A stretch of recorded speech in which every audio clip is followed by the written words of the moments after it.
Alec. I'm going to be doing a monologue from the film Antoine Fisher, written by Antoine Fisher. This movie, I really like this movie. This movie meant a lot to me. I could really feel where he was coming from in the sense of being raised by an orphan, being raised by a foster mother and not knowing where his mother is. I mean, I didn't experience that personally, but from watching the movie, I can relate from having friends that were abandoned when they were young, friends that never really knew their mothers or their fathers, and it seems like they're making it pretty well. They've grown up to be pretty good guys and girls. So here's my monologue from Antoine Fisher.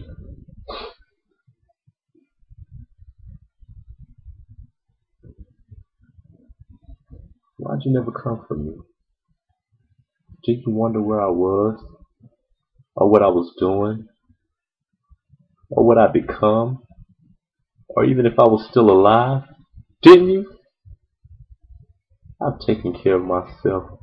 I have. I've never been in trouble with the law. I've written hundreds of books.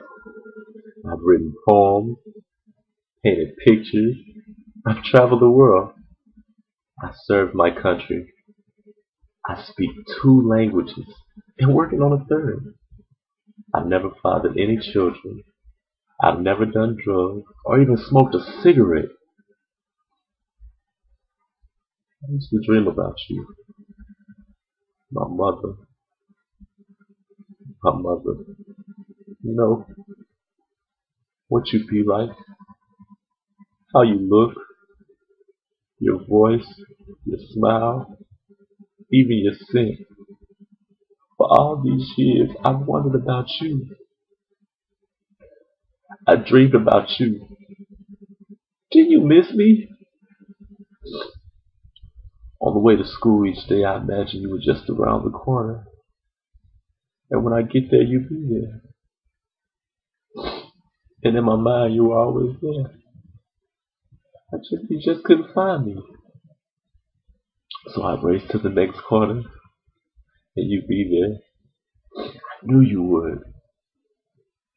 You would buy me ice cream, then you would take me home. I'm a good person.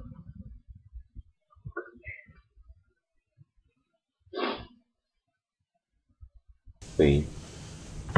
If you gave an order that Santiago isn't to be touched, and your orders are always followed, then why would Santiago be in danger?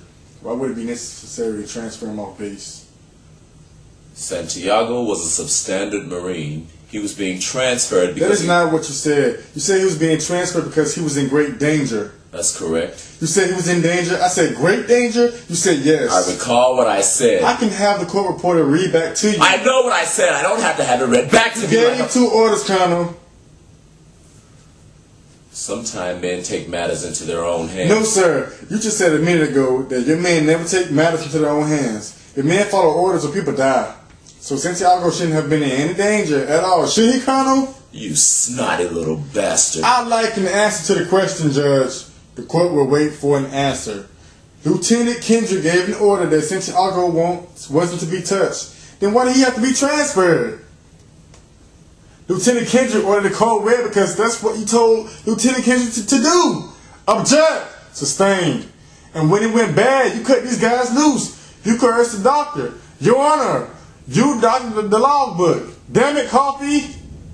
Consider yourself in contempt. Colonel Jessup, did you order the code red? You don't have to answer that question. I'll answer the question. You want answers? I think I'm entitled to one. You want answers? I want the truth. You can't handle the truth. Son, we live in a world that has walls, and those walls have to be guarded by men with guns. And who's going to do it? You? You, Lieutenant Weinberg? I have a greater responsibility than you can possibly fathom. You weep for Santiago and you curse the Marines. You have that luxury. You have the luxury of not knowing what I know.